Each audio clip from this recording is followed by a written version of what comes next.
آپ کے سامنے سنانے کا مطلب یہ ہے پیرانا پیر کی وہ پہلی شان ہے کہ آپ پیدائشی ولی ہیں. آپ کو اللہ تعالیٰ نے پیدائشی سے ولایت عطا فرمائی ہے کہ جب آپ بچپنے کے حالت میں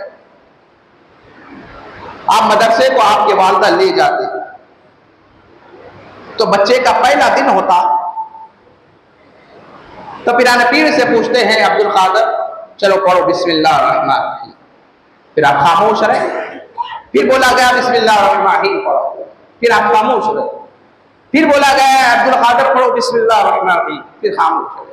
چوتھی مرتبہ جب استاد نے پھر کہا پڑھو بسم اللہ اللہ کے نام سے شروع کرو.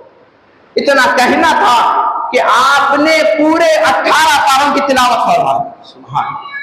ایک پارے دو پارے نہیں 18 پاروں کی آپ نے تلاوت فرمائی.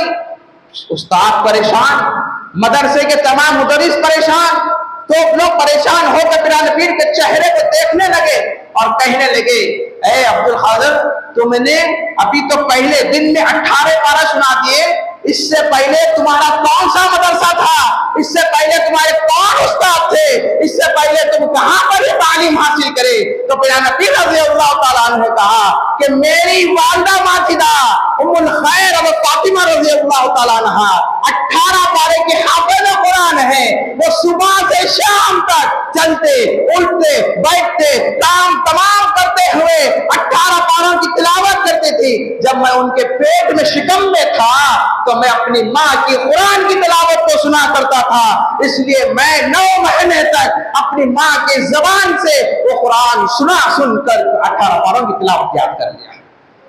18 پارے میں نے اپنی ماں کے پیٹ میں یاد کر کیے ہیں.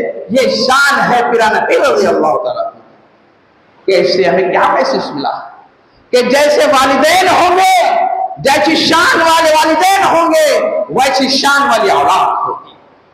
کہ کون ہے آج کے زمانے میں بتاؤ کہ آج ہمارا یہ معاملہ ہے کہ صبح سے شام تک ہم قرآن کی طرف تصور بھی نہیں کرتے.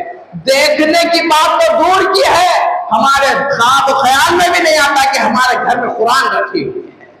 ہمارے خواب و خیال میں یہ ذہن میں بھی نہیں آتا کہ قرآن ہمارے گھر میں موجود ہے, اس کے اوپر پوری طریقے سے دھول بیٹھی ہوئی ہے. ہمارے اندر اتنا بھی خوف نہیں کہ ہم اس کو صاف کریں. یہ ہمارا ایمان ہے. اور آخری میں کوئی اگر انتقال کر جاتا ہے تو یاد آتا ہے کہ چلو آج ہمارے گھر میں قرآن رکھی ہوئی ہے.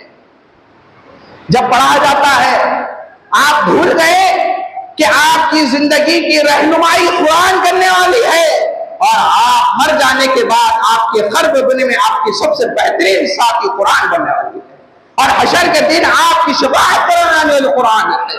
اور آپ نے اس قرآن کو چھوڑ کر رکھا ہوا ہے. آپ کا پڑھنے کا سیکھنے کا شوق تھا, اس کے نہ رہا.